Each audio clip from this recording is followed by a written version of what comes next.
सा में, नाती में बेटन में, मोहन सा में बहुत दिन सोया, मोहन सा में बहुत दिन सोया, मोहन सा में बहुत दिन सोया, मोहन सा में बहुत दिन सोया। भैया हमारा तो काम है जगाने का परीक्षित जी महाराज। यहाँ आके आपको जगाएंगे 15 तारीख तक और 16 तारीख से बस गोई में जाके जगाएंगे और उसके बाद भगवान जहाँ जगवाएगा वहाँ जगाएंगे। अब जगाना हमारा काम है, जगना तुम्हारा काम है। जाग सको तो जाग रे, तेरी अच्छी बनेगी, सत्संग में जगना रे, तेरी अच्छी बनेगी। जय हो।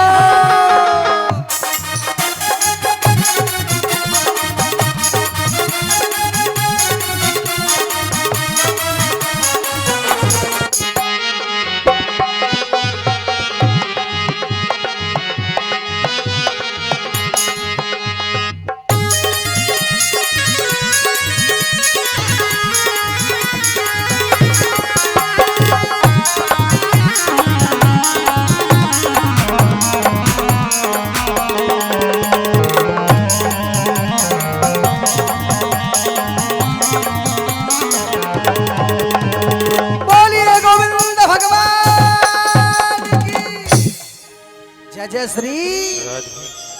और हाथ उठे, ईमानदार हैं सब, सब लोग कह देते हैं, आधे उठ पाए सब। जय जय श्री। देखो काऊ के हाथ में तो मोबाइल लग रहा है, सो बेचारे ने कह दिया राधे। अब एक हाथ तक कैसे उठाए दे ऊपर मोबाइल, भाई कीमती है, यही तो मोह निशा है और क्या। अब प्यार से कह दो राधे राधे, ऐसे नहीं, दोनों हाथ उठा के कह दो राधे राधे। आइए चलते हैं अगले कथानक की तरफ कि राजा परीक्षित कौन थे। महाभारत का भयंकर युद्ध चल रहा है, समस्त कौरव दल मारा जा चुका है, मात्र महज अकेला दुर्योधन बचा है बस कौरवों की तरफ से, और उसकी भी जंघा को भीम ने गदा के प्रहार से तोड़ दिया है। केवल अकेला अपने कैंप में पड़ा पड़ा कराह रहा है, और तभी वहां पे अश्वस्थामा आ जाता है उसका परम मित्र। भैया कैसे करा रहे हो, क्या बात है, तुमको नहीं पता भीम ने मेरी जंघा को तोड़ दिया है, मेरे पूरे परिवार को नष्ट कर दिया इन पांडवों ने। रोने लगा दुर्योधन, रोते हुए आंसुओं को देखकर अश्वस्थामा बोला, मित्र अगर तुमने कर्ण की जगह हमें सेनापति बना दिया होता तो आज तुम्हें यह दिन देखना नहीं पड़ता। देख लो, लेकिन हम तुम्हारे परम मित्र हैं, हम तुम्हारे लिए अब भी मित्रता निभाएंगे, क्या करोगे बताओ, हमसे क्या चाहते हो। पांडवों से बदला, बस समझो सुबह तक तुम्हारा काम पूरा। दुर्योधन बोला, पांडवों से बदला लेना कोई हंसी खेल बात नहीं है मित्र। बोले चिंता मत करो, कल का सूर्य नहीं देख पाएंगे पांडव। और पापी दुस्साहसी हाथ में खंजर लेकर निकल पड़ा। उधर एक कैंप में 5 पांडव सोए हुए हैं और एक कैंप में 5 पांडवों के पुत्र सोए हुए हैं, और मेरा टेढ़ी टांग मारो श्याम सुंदर बाहर पहरा दे रहा है। वाह रे धन्य है प्रभु।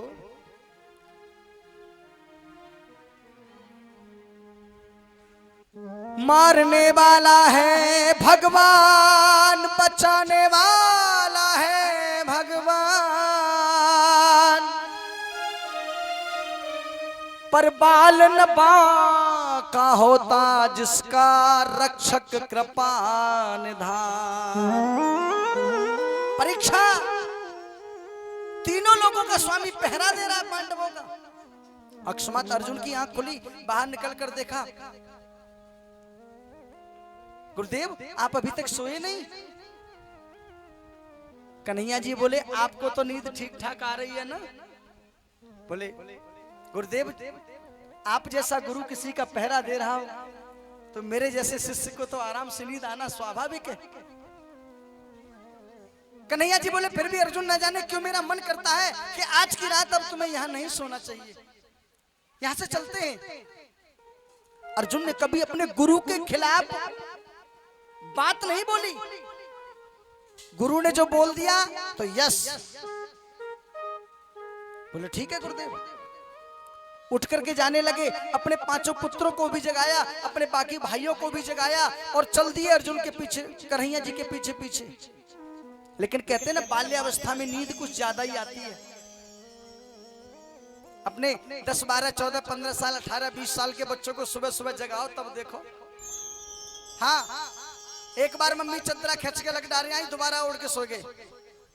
एक बार रजाई खींच के फेंक दी, दोबारा लिपट के फिर सो गए। बेड पे तो उठाए तो सोफा पे आके लुढ़क गए, ऊपर छत पे तो उतर आए तो नीचे आके सो गए। ऐसा ही होता है, किस किस के घर में होता है, देख लो। और हमारी अम्मा को पूछो, अम्मा रात में कितने घंटा नींद आती है? ए लल्लू वही 3-4 घंटा आवे, पहली झपकी पे आंख लग जाए तो लग जाए, नहीं तो पूरी रात निकल जाए फिर तो है। देखो मेरी मैया हंसी आएगी, चल हंसी तो सही मेरी माँ। केवल पहली नींद पे हमारे 40 साल से ऊपर के जो हमारे माता पिता अम्मा बाबा हैं, देखना कभी खाना खा के जो पहली झपकी लग गई तो लग गई 12-1-2 बजे तक। उसके बाद आंख खुल गई तो खटिया में पड़े पड़े गिनती गुणा भाग चलते रहे में उनके तो है? अब की बार ऐसा करके ऐसे है जाए तो ऐसे है जाएगा, मेरा छोटो बारो नाती ऐसे करके ऐसे कर ले तो ऐसे है जाएगा। पता नहीं कौन कौन से गुणा भाग चलते रहते हैं। बच्चों को कुछ नींद जाता ही आती है। पांडवों के 5 पुत्र जग तो गए, लेकिन जग करके फिर वहीं उसी स्थान पर सो गए। उधर पापी अश्वत्थामा रात का सहारा लेकर के खंजर हाथ में लेकर के चला आया और 5 पांडवों के 5 पुत्रों को 5 पांडव समझकर सर धड़ से अलग कर देता है, उनके मार देता है पापी उनको और काट कर 5 की गर्दन हाथ में लेकर के लटकाता हुआ दौड़ता हुआ दुर्योधन के 5 बोसा, लो मित्र मैंने तुम्हारा बदला ले लिया। क्या कर लाए? मैंने 5 पांडवों का सर धड़ से अलग कर दिया। दुर्योधन बोला 5 पांडवों के सर काटना कोई गाजर मूली का खेल नहीं है, दिखाना तो। और जैसे ही 5 पुत्रों के सरों को दिखाया, आज दुर्योधन के मुख में से चीख निकल गई, अरे दुष्ट तूने ये क्या कर डाला? अरे हमारा परिवार तो वैसे ही मिटने के कगार पर था। अरे क्या बिगाड़ा था इन मेरे प्यारे भतीजों ने तेरा, क्यों मार डाला तूने इन्हें? अरे मेरे पुत्रों का तो नाश पहले ही हो चुका है। इस पूरे हस्तिनापुर के केवल यही एक बारिश बचे थे, 5 तूने इनको भी मार डाला रे। क्या दुश्मनी थी मेरी इनसे?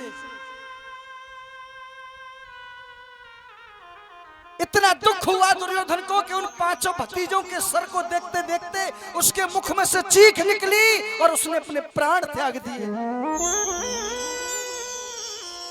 लेकिन ये बात जैसे ही द्रौपदी को पता चली, अभागिन दुखियारी माँ एक गाय की तरह से डकराने लगी, रोने लगी, फपक फपक फपक। मेरे बच्चों ने तो कभी किसी के बीच में युद्ध में बोले भी नहीं, मेरे बच्चों ने तो कभी किसी से अपशब्द तक नहीं कहा, मेरे बच्चे तो निकल कर कभी युद्ध में भी नहीं गए, क्यों मार डाला मेरे बच्चों को? अरे कोई मुझे मार देता, मैं मर जाती अपने बच्चों की लाश देखने से पूर्व, क्यों मार डाला मेरे बच्चों को? आज पपप कपप कर आंसू पटक पटक कर पीट पीट कर अपनी छाती को आज द्रौपदी रोने लगी। द्रौपदी का इस तरीके से रोना बिलखना, अपने सर को पटकना न देखा गया अर्जुन से। अर्जुन दौड़े दौड़े गए और पता लगाते लगाते पता लगाया कि ये कार्य अश्वत्थामा ने किया है। दौड़ करके अश्वत्थामा को पकड़ने का प्रयास किया, लेकिन अश्वत्थामा ने ब्रह्मास्त्र का प्रयोग कर दिया अर्जुन के ऊपर। अर्जुन पीछे को लौटकर दौड़े और कन्हैया जी के चरणों में जाकर के गिर गई। लेकिन कहते हैं ना, जाको राखे साइया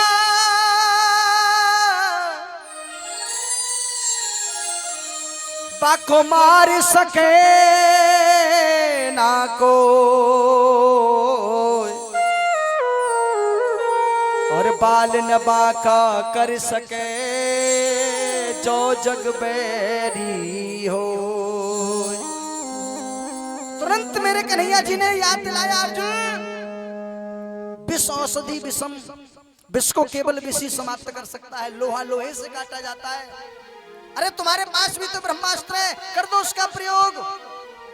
आज दोनों तरफ से ब्रह्मास्त्र टकराए और बीच में टकराकर समाप्त हो गए।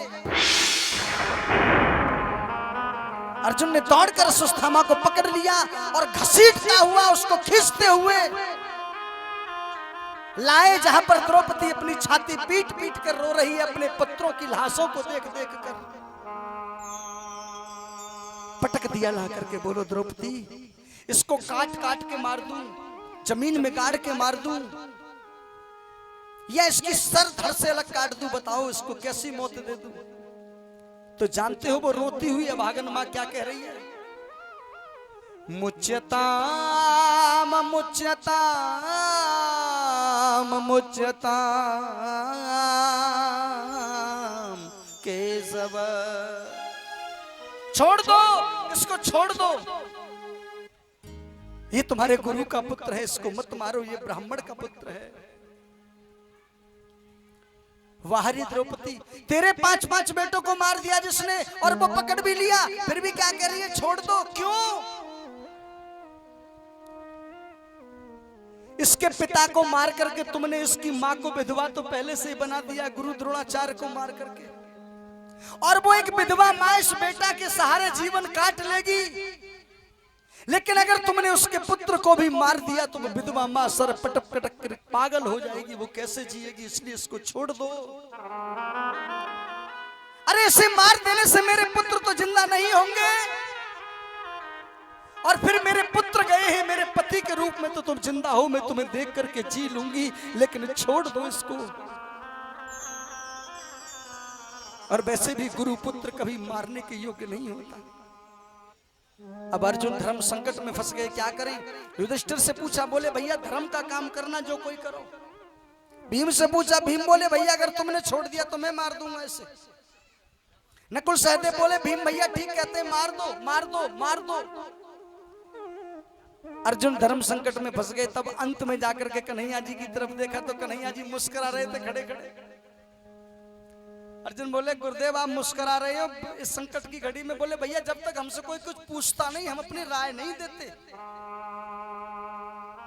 बिना पूछे राय देना है? विद्वता नहीं होती, ध्यान रखना। कभी जब तक तुमसे कोई निदान न पूछे किसी बात का, शास्त्र कह रहा है तब तक फटे में पैर मत देना अपना। कभी कभी दूसरों की आफत अपने गले पड़ जाती है। आज जैसे ही अर्जुन ने हाथ जोड़ करके पूछा गुरुदेव मुझे क्या करना चाहिए इसकी घड़ी में? बोले हमसे जानना चाहते हो तो सुनो। ब्रह्म बंधुर नहल तप्यम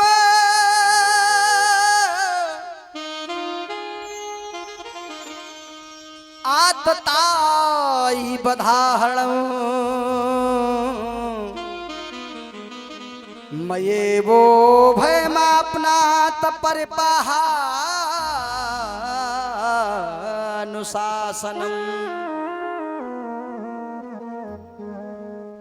ब्राह्मण के पुत्र को तो कभी मारना नहीं चाहिए। परीक्षित जी महाराज ब्रह्म बंधुर न हंतव्यम, ब्राह्मण का पुत्र लाख गुनहगार हो लेकिन फिर भी उसको मारना नहीं चाहिए। उसको दंड दे दो, सजा दे दो, लेकिन कभी जान से मत मारो, ब्रह्म हत्या लग जाती है। और प्रमाण बता दूं, प्रमाण के साथ बात करता हूं। रावण कौन था? सारस्वत वंशी ब्राह्मण था। और भगवान राम कौन थे? क्षत्रिय सूर्यवंशी।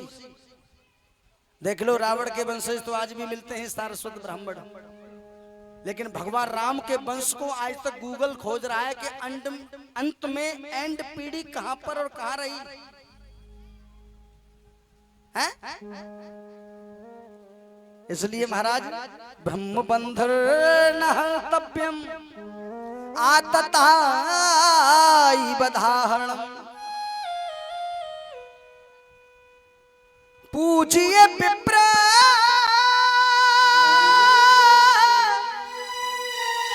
और सकल गुणहीना और सूत्र न गुण गण वेद प्रवीणा। ब्राह्मण का पुत्र तो किसी भी हालत में मारने का अधिकारी नहीं है, भले ही बिल्कुल अनपढ़ गवार क्यों न हो, फिर भी पूजन का अधिकारी है महाराज। लेकिन आजकल एक और बात बता दो विकल्प में,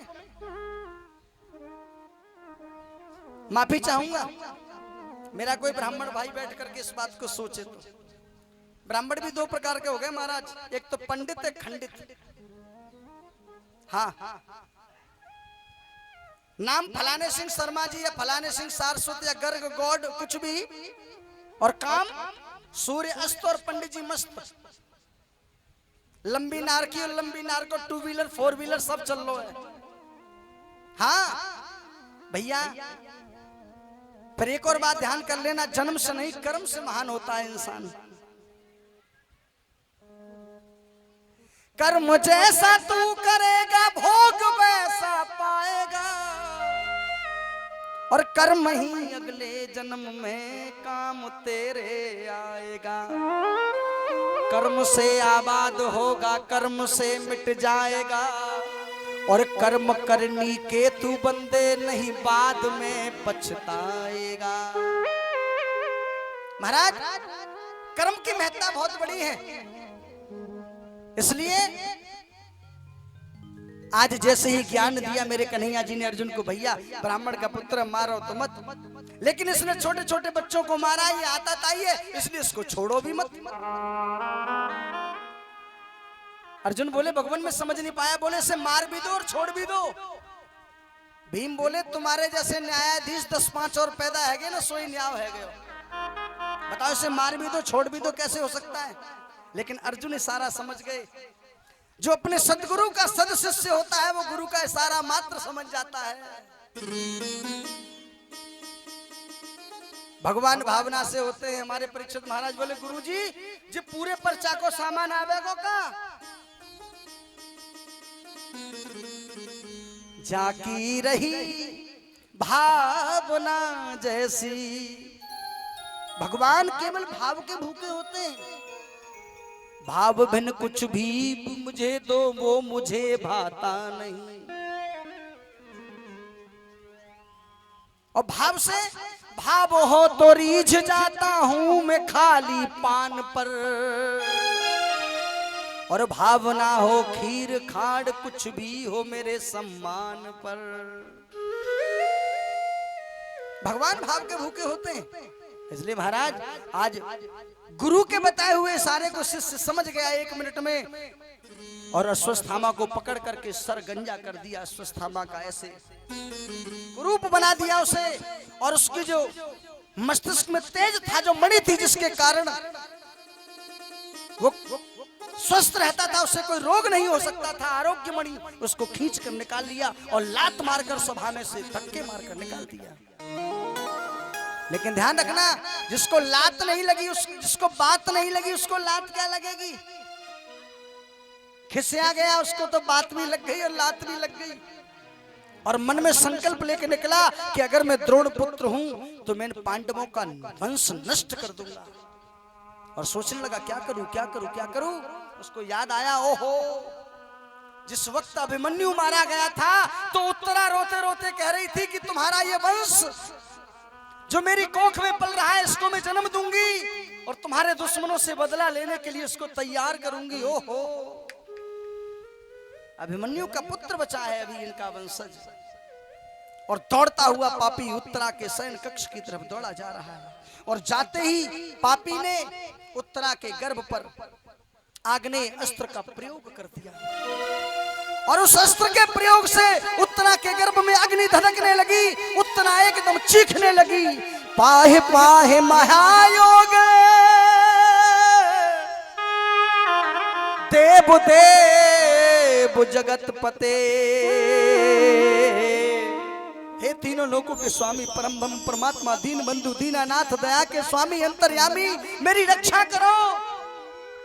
मैं मर जाऊं मुझे गम नहीं, लेकिन जो मेरी कोख में पल रहा है इन पांडवों का वंशज अगर ये चला गया तो मैं क्या मुंह दिखाऊंगी इसके पिता को जाकर के। रक्षा करो प्रभु, मेरी रक्षा करो। त्राहिमाम त्राहिमाम, जो उत्तरा ने आवाज लगाई तुरंत प्रकट हो गया मेरा टेढ़ी टांग वाला। बोला बेटा चिंता मत करो, पल मात्र के लिए मुझे अपना बेटे जैसा भाव बनाओ मेरे लिए। अंगुष्ठ मात्र का रूप बनाकर के उत्तरा के गर्भ गुफा में प्रवेश कर गया मेरा ठाकुर जी। एक रूप से बाहर खड़े रहे, उत्तरा को साहस बता रहे, बेटा चिंता मत करो, कुछ नहीं होगा, अभी ठीक होगा सब कुछ। और अंदर जाकर के अपने गदा को उत्तरा के गर्भ के चारों तरफ इतनी तीव्र गति से घुमाया कि परिरक्षतः, एक रक्षा की परिधि तैयार कर दी गर्भ के चारों तरफ। परिरक्षतः इत्सो परीक्षतः, जिसके लिए गर्भ में जाकर के रक्षा की परिधि तैयार की, इसलिए उस बच्चे को बाहर आने के बाद में परीक्षित का नाम दिया गया। बोलिए गोविंद भगवान की जय जय श्री। आज जैसे ही गुरु उत्तरा के गर्भ की रक्षा की, कुंती मैया एकदम हाथ जोड़ करके घुटनों टेक करके बैठ गई। वाह रे सांवरे सरकार, दीन बंधु दीनानाथ दया के स्वामी, तू ही तीनों लोकों का स्वामी है। हमारे बीच इतने दिन से बना रहा और हम समझ ही नहीं पाए कि तू हमारा भगवान साक्षात है। कन्हैया बोले बुआ पागल हो गई है, मैं कोई भगवान भगवान नहीं हूं, मैं तो तेरे भैया को छोरा हूं वसुदेव को, मैं तो तेरा भतीजा हूं बाबरी। बोले लाला यही तो बस तुम्हारी रीत और प्रीत है, किसी को चाचा बनाते हो, किसी को काका बनाते हो, किसी को बुआ बनाते हो, किसी को मामा बनाते हो। अच्छा चल ठीक है, तेरी नजर में भगवान है तो भगवान है, चल हमसे वरदान मांग ले। युधिष्ठिर बोले भैया मैं तो धर्म के काम करते हुए धर्म के मार्ग पर चला जाऊं, यही दे दो। भीम से कहा तुम मांग लो। बोले भैया हम तो खावे पीवे के मामले में बदनाम है, बस ढंग से खावे पीवे मिलत रहे और अंत में जामे तो खाते पीते भई जामे। नकुल ने, सहदेव ने, जिस किसी ने मांगा सबको दिया। अर्जुन से कहा बोले बस मैं तो तुम्हारा शिष्य बना रहा हूं, तुम मेरे गुरु बने रहो, बस मुझे कुछ नहीं चाहिए। लेकिन जैसे ही आज कुंती की बारी आई, कुंती बोली मुझे देगा, जो मांगूगी वो मुझे देगा। बोले हाँ दूंगा बुआ। बोले देख ले देगा। बोले दूंगा। ऐसे करके अपनी झोली को फैला लिया सामने। बोले देना चाहता है तो जितने भी संसार के दुख कष्ट मुसीबत परेशानियां आफत जितनी भी होती हो दुनिया में, सब मेरी जिंदगी में डाल दे, मेरे ऊपर डाल दे। पागल हो गई है बुआ, क्या मांग रही है तुम मुझसे? अरे दुनिया जब मेरे दर पे आती है, धन मांगती है, दौलत मांगती है, ऐश्वर्य मांगती है, बेटा मांगे, बेटी मांगे, छोरा को ब्याह मांगे यानी बहू मांगे, 4 पहिए की गाड़ी मांगे, मोटरसाइकिल मांगे, घर मकान दुकान तरक्की मांगे, तू तो दुख मांग रही है बाबरी है? विपदः सन्तु न सस्व तत्र तत्र तत्र जगत गुरो भवतो दर्शनम यतस्याद पुनर् भव दर्शनम। कन्हैया मुझे नहीं चाहिए ऐसा सुख। कैसा हुआ? अरे दुख में सुमिरन सब करे,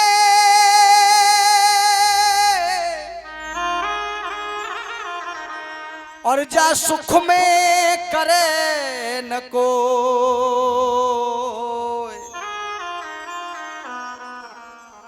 ऋषि चाचा 16 डिग्री पे एसी चल रही हो, रिमोट हाथ में हो, कल की सी गर्मी हो, तो कौन कलश यात्रा में आवे मन करते है। बाहर आग सी जल रही है, समझो गुरुजी 2-3 बार निकलने का प्रयास करो, लेकिन आग सी लगाओ करे बाहर, फट भीतर चलो जाओ करो।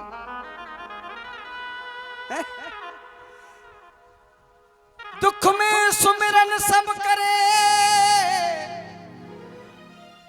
जैसे पेट नंगे पान चल रहे हो, पैर में कंकरी कुछ जाए, अरे राम, अरे मैया मर गए हैं? और डल्लप बढ़िया गुदगुदे से जूता पान में पड़ रहे हो, कहूं भगवान याद आ रहे हैं। 16 डिग्री पे ऐसी चल रही है, हाथ में टीवी को रिमोट हो और मेज पे बढ़िया बढ़िया खावे पीवे के नाश्ता लग रहे हो, कहूं भगवान याद आ रहे हैं। भगवान तो याद जब हमें हाँ बेसमा अड्डे पे थे, टीका टिक दोपहरी पर रही हो और पैदल चल के आनो पड़े, और कोई स्कूटर मोटरसाइकिल वालों ने दिख रहा हो तो क्या कहते हैं, हे भगवान अब तो कोई मोटरसाइकिल वाले साइकिल वालों आ जाए, प्यास के मारे गलो सूख रहो जल्दी, हे भगवान का वो भेज दे। अब तो भगवान तो जब याद आ,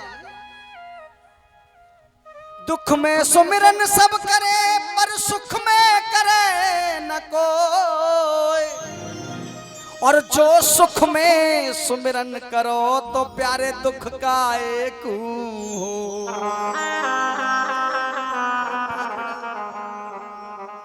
इसलिए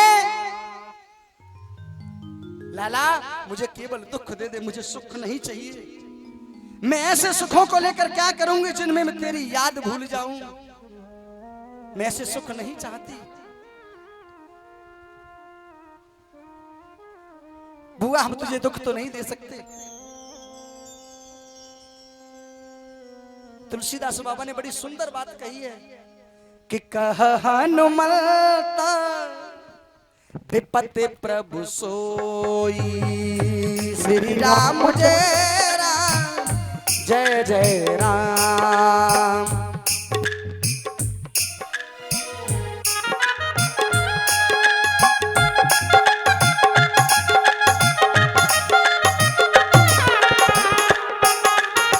बहुत अच्छे ताली बजाते हुए बड़े भाव से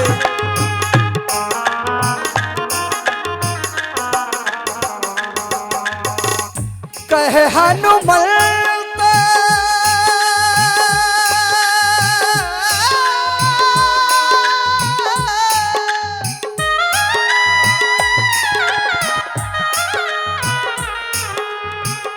कहे हनुमंत विपत्ति प्रभु सोई, श्री राम जय राम जय जय राम। जब तब सुमेरन जब तब सुमेरन भजन न होई, श्री राम जय राम जय जय राम।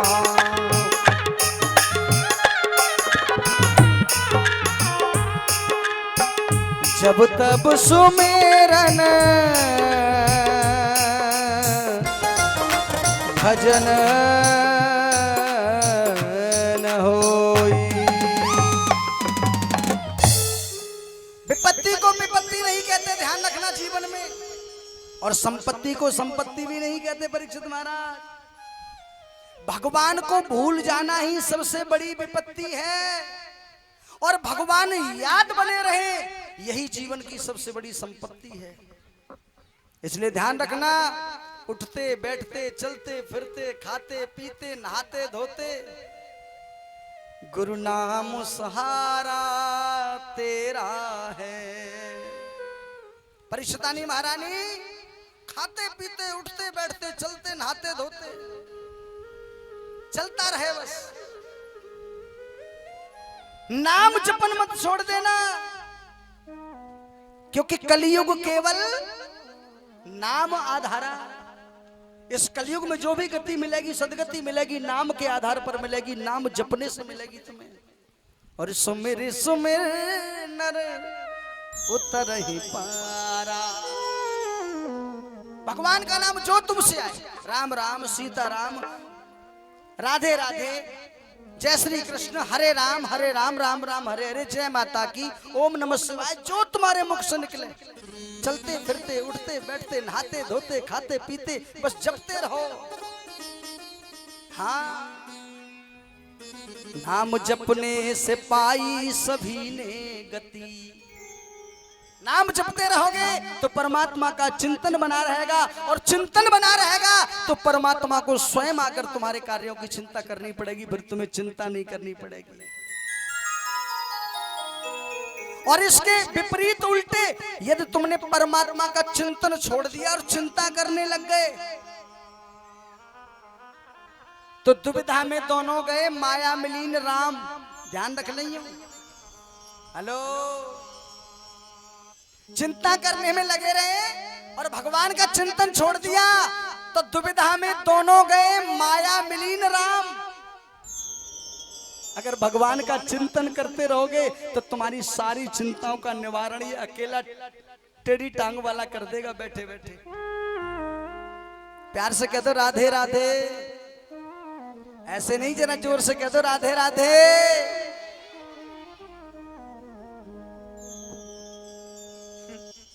आज कन्हैया ने कह दिया बुआ हम तुझे दुख नहीं दे सकते, तो फिर मेरे माया के बंधन को तोड़ दो। जाकर के बुआ को संतुष्ट करने के बाद महलों में गई तो देखा युधिष्ठिर बैठे बैठे रो रहे। क्यों रो रहे हो भैया? अरे कल विजय महोत्सव है, हम जीत गए, कल हम राजा बनेंगे, लेकिन हमारी खुशी को देखने के लिए कौन बचा है? चाचा मर गए, ताऊ मर गए, भैया मर गए, मामा फूफा सब तो मर गए। अब खुशी है किसके साथ? पिता में। ध्यान रखना, अपने परिवार के साथ कलह करके, अपने परिवार के साथ लड़ाई भिड़ाई करके, दुश्मनी करके तुम किसी खुशी का भी आनंद नहीं ले सकते हो। क्योंकि खुशी मनाने के लिए 4, 6, 10 लोग होना जरूरी है तुम्हारे पास में, हैं? इसलिए प्यारे हो, जहां तक बने वहां तक अपने घर से, परिवार से, मित्रता से, नातेदारी से, रिश्तेदारी से बना करके रखो, बिगाड़ो मत किसी से। अरे बनाने में हजारों वर्ष लग जाती हैं, बिगाड़ने में तो एक पल लगता है। बनाने वाला बड़ा होता है। मिट्टी के मटके की कीमत और रिश्ते की कीमत केवल बनाने वाले को पता होती है, बिगाड़ने वाले, तोड़ने वाले को पता नहीं होती। कुम्हार का एक घड़ा कितनी मेहनत से बनकर तैयार होता है, और तोड़ने को क्या उठा के पटक दो, 1 मिनट में टूट जाए। रिश्ता बनता कितनी मुश्किल से है। छोरा के ब्याह बारे हमें घर पर तब देखो तमाम नमकीन बिस्कुट खवानी पड़े, निरी चाय पियानी पड़े, तब क्यों जाके एक घर से रिश्ता बने। और उसी रिश्ते को तोड़ने में कितनी देर लगती है तुम्हें? खट तोड़ देते हो भैया। रिश्ता बनने में समय लगता है, जुड़ने में समय लगता है, तोड़ने में कोई समय नहीं लगता। आज युधिष्ठिर जी की वेदना को समझ गए, समझाने का प्रयास किया, युधिष्ठिर जी नहीं समझे। क्योंकि युधिष्ठिर जी क्या जानते हैं पता है? जी तो हमारे मामन को छोड़ आए, हम तो उम्र में छोटो है, अब जी हमें समझावे को। कभी कभी छोटों की बात हमारी समझ में नहीं आती, लेकिन ध्यान रखना, अगर अकल की बात हमसे छोटा भी कर रहा है तो ग्रहण कर लेना जीवन में। ओ बड़े भैया, युवा पार्टी, बड़े तो हमेशा अकल की बात करते ही हैं, लेकिन अगर कभी उम्र में छोटा भी तुमसे कुछ कहे तो परीक्षित जी मानने में कोई बुराई नहीं है। लेकिन आज कन्हैया जी उम्र में छोटे, इसलिए युधिष्ठिर की बात समझ में नहीं आई। वही गीता माला ज्ञान समझ में नहीं आया जो अर्जुन ने मान लिया था, लेकिन अर्जुन ने शिष्य बनकर माना था, छोटा बनकर माना था।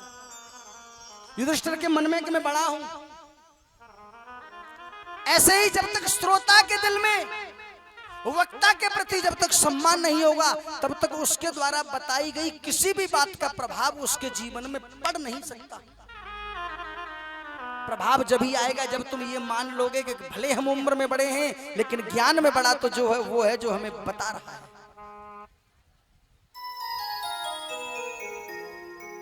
प्यार से कह दो राधे राधे। आज वही गीता वाला ज्ञान समझ में नहीं आया तो कुरुक्षेत्र में लेकर के पहुंच गए उस जगह पर जहां 54 दिनों से बाणों की सैया पर भीष्म पितामह लेटे हुए हैं। एक एक बूंद खून उनका बह चुका है। जाकर के प्रणाम किया। पितामह भीष्म ने आंखें खोल करके जैसे देखा कन्हैया जी सामने खड़े हैं, पलक झपक कर कन्हैया जी को प्रणाम किया। भीष्म पितामह ने, कन्हैया ने मुस्कुरा करके कहा, पितामह अब ये तुम्हारे प्रपौत्र भारत के सम्राट बन गए, राजा बन गए, इनको कुछ राज धर्म की, दान धर्म की शिक्षा दीजिए। मुस्कुरा गए भीष्म पितामह, बाणों की सैया पर पड़े पड़े। वाह, अरे कन्हैया, तुमसे बड़ा राजनीति का ज्ञान कौन, राजनीति का ज्ञानी कौन हो सकता है, कर्म नीति का, धर्म नीति का ज्ञानी कौन हो सकता है, लेकिन फिर भी आज आश्रय मुझे दे रहे हो स्त्री। कन्हैया ने अपनी दिव्य ज्ञान से समझा दिया कि आज तुम्हारे प्रपौत्र मुझे अपना छोटा भाई मानते हैं, मामा का लड़का मानते हैं, इसलिए इनकी समझ में नहीं आ रहा है। भीष्म पितामह समझ गए, आज ज्ञान देने लगे अपने प्रपौत्रों को, बेटा अब तुम भारत के सम्राट हो। राज धर्मान दान धर्मान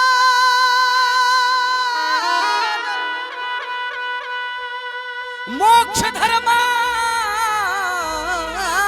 विभाग से। बेटा अब तुम्हें राज धर्म का पालन करना है, दान धर्म का पालन करना है। राज धर्मान, दान धर्मान, मोक्ष धर्मान विभाग से, ये विभाग होते हैं धर्म के, इनका पालन करना होगा तुम्हें। प्रातः जल्दी उठना होगा, धन कमाना होगा, प्रजा की रक्षा करनी होगी, प्रजा के दुख दर्दों को समझना होगा।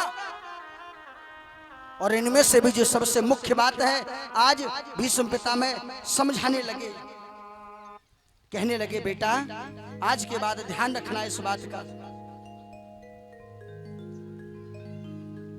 और बताने लगे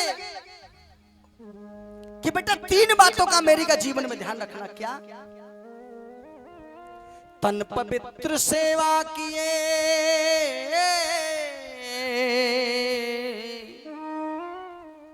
अगर आप चाहते हो कि आपका ये शरीर जब तक जियो तब तक निरोग रहे, कोई कष्ट मुसीबत ना बने शरीर में, तो इस शरीर से सेवा कर लेना भैया दूसरों की, अपने सास की, ससुर की, जेठ जेठानी की, अपने मम्मी पापा की, अपने ददिया ससुर ददिया सास की, और अपने घर परिवार में किसी की भी सेवा करने मिल जाए। लास्ट में ये समझ लेना, छोटा बड़ा मत देखना। तन पवित्र सेवा किए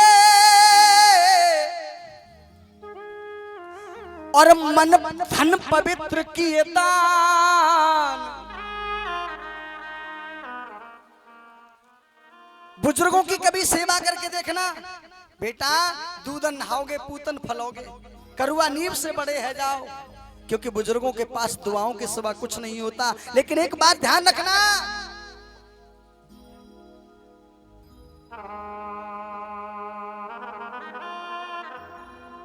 जीवन में हमेशा ध्यान रखना, एक बार को दवा खा ली जा सकती है लेकिन कभी दुआ खाली नहीं जाती जीवन में।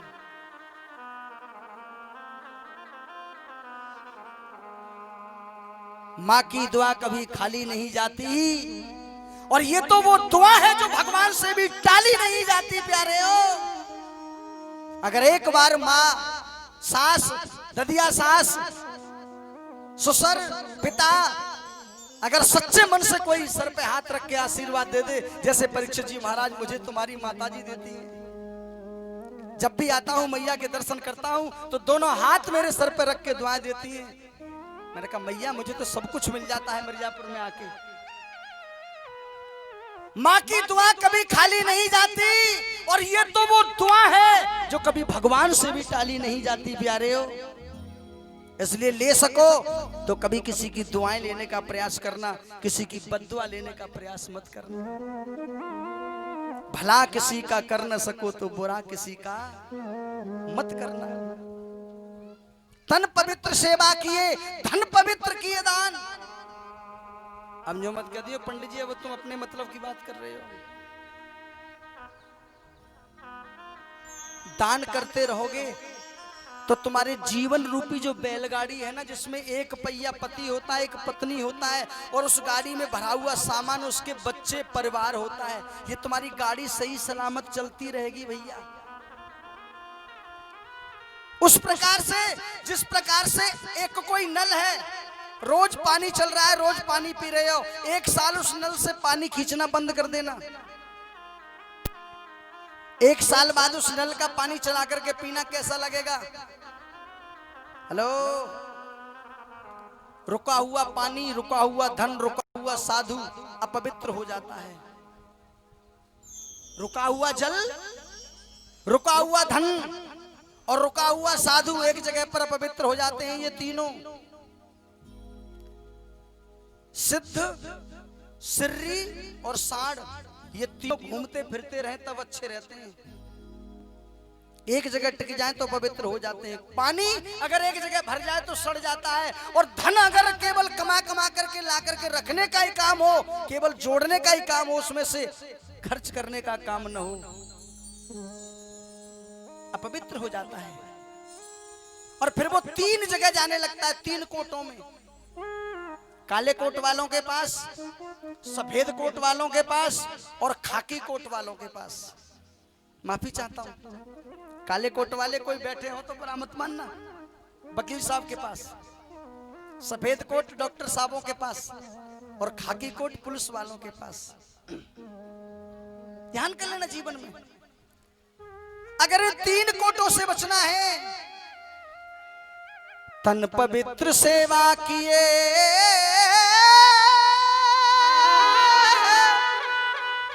और धन पवित्र किए दान, तुलसी पंछी के पिए और नदी न घटता नीर, और दान करे धन ना घटे, कह गए दास कबीर। दान करने से कभी तुम्हारे घर में कमी नहीं आएगी प्यारे, करके देख लेना। पर दान देते समय कुछ बातें ध्यान रखना, जिसको आप दान दे रहे हो वो दान लेने का पात्र भी है या नहीं। अपात्र को किया गया दान दुखदाई बन जाता है।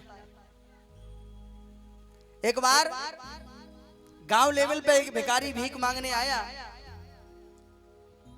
तो मिल गया कोई रामेश्वर चाचा बार रास्ते में। बोले पूरे दिन कहां भटकेगा, ले 100 कोनेट, और दे दिए उसको 100 रुपए दान में। ले खाना पीनो खाइयो, आराम से मस्त रहियो, कहां दोपहरी में भटको डोले। उसने सोचा अगर 100 रुपए का खाना पीना खा लिया तो केवल 2 ही छाक में खत्म, क्यों न इससे ऐसी व्यवस्था बनाई जाए रोज का खाना पीना चलता रहे। गयो बेसमा के बाजार में, प्लास्टिक को नहनो वारो तार ले आया, जाल बुनवो जानतो, जाल बुन लिया और उन्हीं पैसों में से कुछ दाने खरीद लिए बाजार से, और जंगल में जाकर के जाल बिछा दिया और दाने फैला दिए।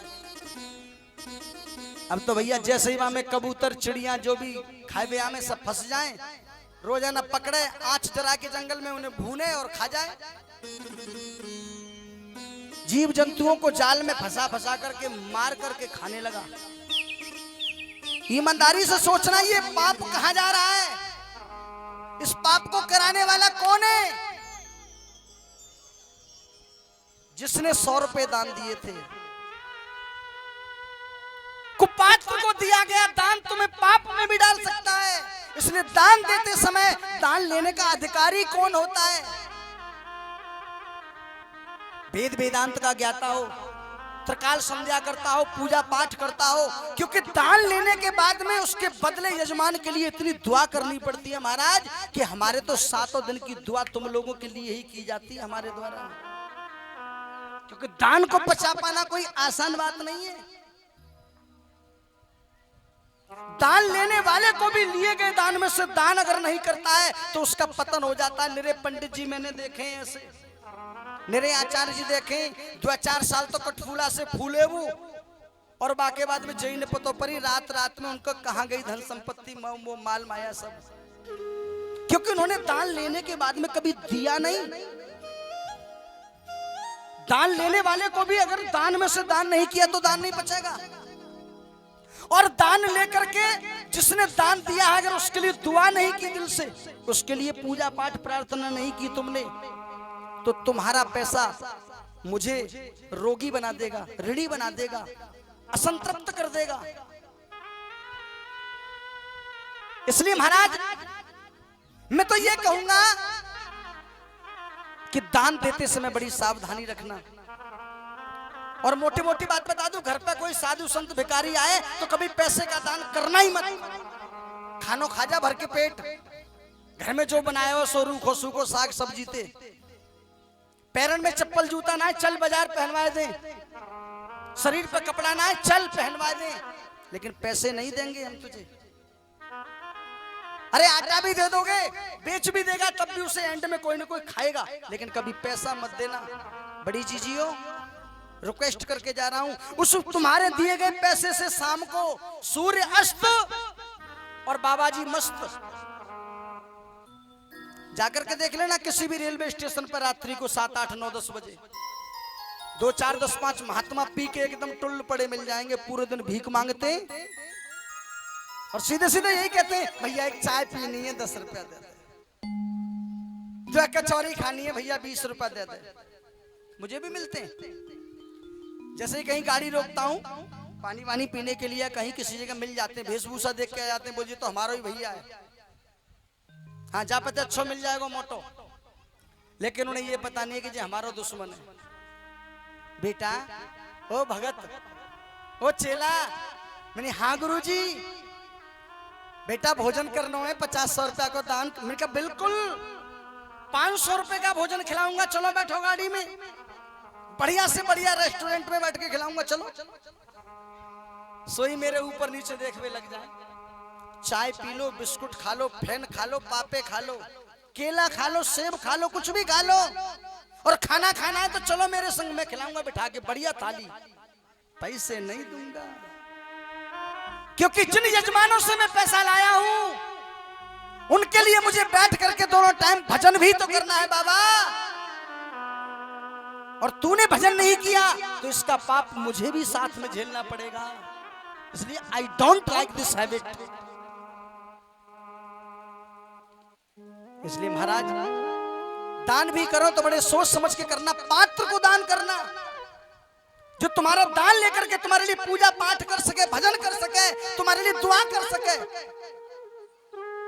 और ये तुमसे ज्यादा कोई नहीं जानता, ये तुमसे ज्यादा कोई नहीं जानता कि हम जिसको दान दे रहे हैं वो पाखंडी है, ढोंगी है, या हकीकत का भजन पूजा पाठ करने वाला है। ये तुमसे ज्यादा कोई नहीं जानता। तुम्हारी पार की नजर है, तुम्हारी उम्र धूप में सफेद नहीं हुई है। बहुत से मुझसे कहते हैं गुरुजी कुछ लंबे लंबे जटाओं वाले बाल रखा करो। हाँ मैंने कहा फिर, और कुछ चमकीले ममकीले वस्त्र पहन के बैठा करो, तुम तो ऐसे ही बैठ जाते हो। कामी क्रोधी लालची, जितना परफ्यूम मारोगे, जितने चमकने वस्त्र पहनोगे, जितनी साज सज्जा ज्यादा करोगे, जहां काम तह राम नहीं और जहां राम नहीं काम, और दोनों एक न रह सके, रवि रजनी एक ठाम। अगर खुद के श्रृंगार पर ज्यादा ध्यान दोगे तो भगवान के श्रृंगार की तरफ से ध्यान हट जाएगा, और भगवान के श्रृंगार की तरफ ध्यान दोगे तो खुद के श्रृंगार की जरूरत ही नहीं पड़ेगी प्यारे। अरे खुद को बुलंद कर इतना कि खुद खुदा बंदे से पूछे कि बता तेरी रजा क्या है। अपनी भक्ति में इतना समय लगा दो, अपनी तरक्की में इतना समय लगा दो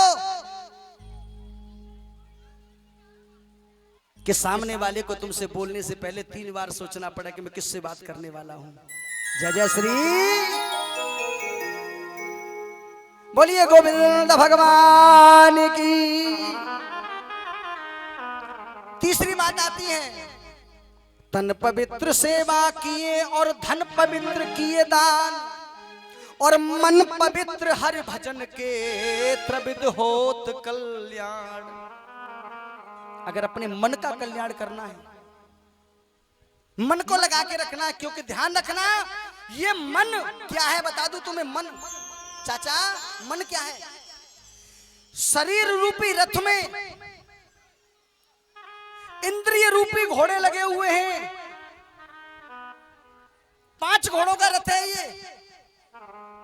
5 इंद्रिय रूपी इसमें घोड़े लगे हुए हैं, और उन घोड़ों को हाँकने वाला सारथी है ना, वो मन है। ध्यान रखना जीवन में,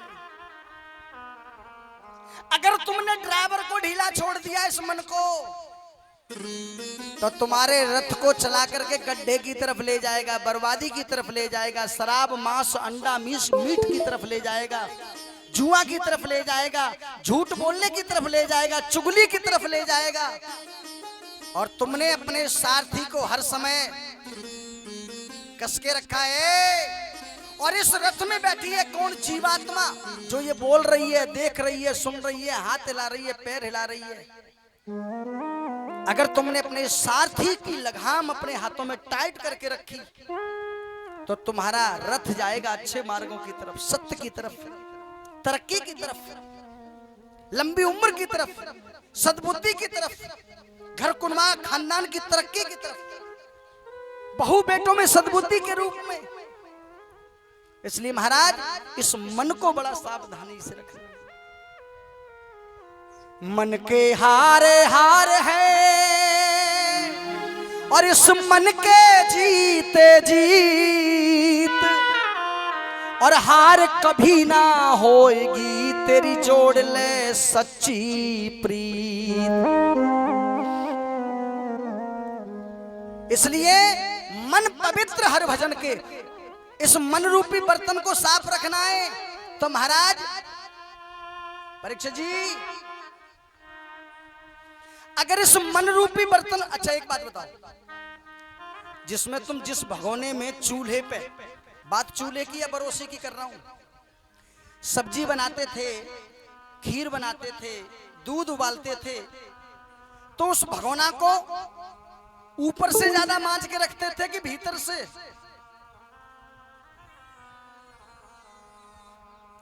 अगर तुम्हें इसमें दूध रूपी भक्ति रूपी द्रव्य उबालना है, रखना है, तो इस बर्तन को बाहर से कम अंदर से ज्यादा मांझो। लेकिन आजकल बर्तन बाहर से ज्यादा मज रहे हैं। तिलक तंबू मिलेंगे 3-3 प्रकार के व्यासन के, कहने क्या है लटाएं मिलेंगी लंबी लंबी, कहने क्या है, और कुर्ता अचकन धोती तो ऐसे मिलेंगे महाराज। बर्तन बाहर से ज्यादा चमक रहा है, और वही सलाह वो हमें देते हैं। हाँ, लेकिन महाराज बर्तन को तो अंदर से मांजने की जरूरत ज्यादा है। हेलो, मे आई राइट या रॉन्ग?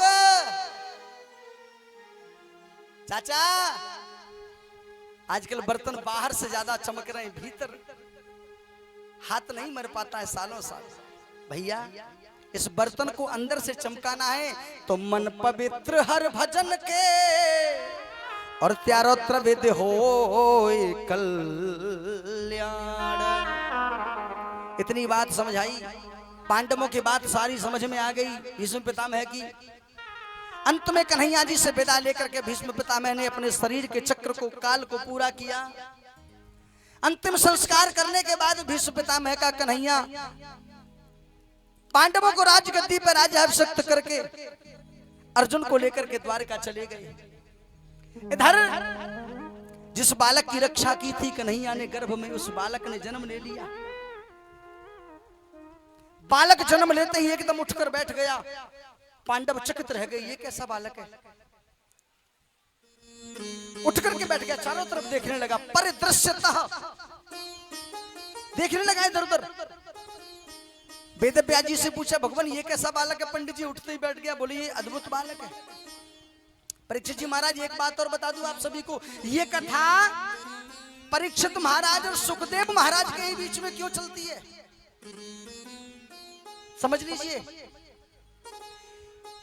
ब्रह्मा की बनाई हुई सृष्टि में जब से सृष्टि रचना प्रारंभ हुई है, तब से लेकर आज तक ये केवल 2 ही जीवात्माएं ऐसी हैं जिन्होंने पृथ्वी पर जन्म बाद में लिया, भगवान के दर्शन पहले कर लिए गर्भ में। हमारा तुम्हारा पूरा जीवन निकल जाता, घंटा बजाते बजाते, अगरबत्ती धूप बत्ती लगाते लगाते, चोला चढ़ाते चढ़ाते, जल चढ़ाते चढ़ाते, कथा कीर्तन कराते कराते, कि कभी हमें भगवान की झलक मिल जाए, दर्शन मिल जाए, कृपा मिल जाए। पूरा जीवन निकल जाता है। लेकिन ये दोनों जीवात्माएं ऐसी हैं, एक राजा परीक्षित और एक सुखदेव, जिन्होंने जन्म बाद में लिया। भगवान को पहले इनके दर्शन देने ने गर्भ में जाना पड़ा। इसलिए दोनों महान विभूति हैं इस पृथ्वी की, इस संसार की, ब्रह्मा की बनाई हुई सृष्टि की। इसलिए यह कथा सुखदेव जी महाराज और परीक्षित महाराज के बीच में घूमती है। इसलिए परीक्षित जी महाराज, आप हमारे लिए बहुत खास हो और हम आपके लिए क्या है ये तो आपका हृदय जानता है, हम क्या बताएं। प्यार से कह दो राधे राधे। आज बालक की खबर सुनकर कन्हैया जी द्वारका से आए कुर्ता टोपी लेकर के। बालक किसी को देख करके नहीं हंसा, लेकिन जैसे ही कन्हैया जी के दर्शन हुए बालक एकदम खिलखिला करके हंसने लगा। खिल खिल खिल खिल खिल खिल खिल खिल खिल खिल खिल खिल।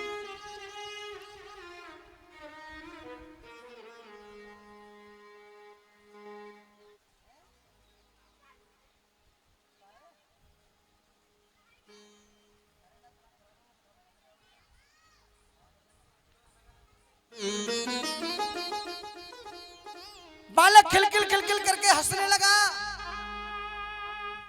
क्यों हंसने लगा? आहा, इसलिए हंस रहा क्योंकि यही तो है वो चेहरा जिसके मैंने गर्भ के अंदर दर्शन किए थे। अब मिलाए मुझे मेरा सच्चा दिलवर। तो ये तो झूठा संसार था, तब से इसको देख के क्या हंसना। ये तो आज हंसाएगा, अंत में रुलाएगा जरूर। क्योंकि आया है सो जाएगा, राजा रंग फकीर। कोई सिंहासन चढ़ चला तो कोई बंधे जंजीर।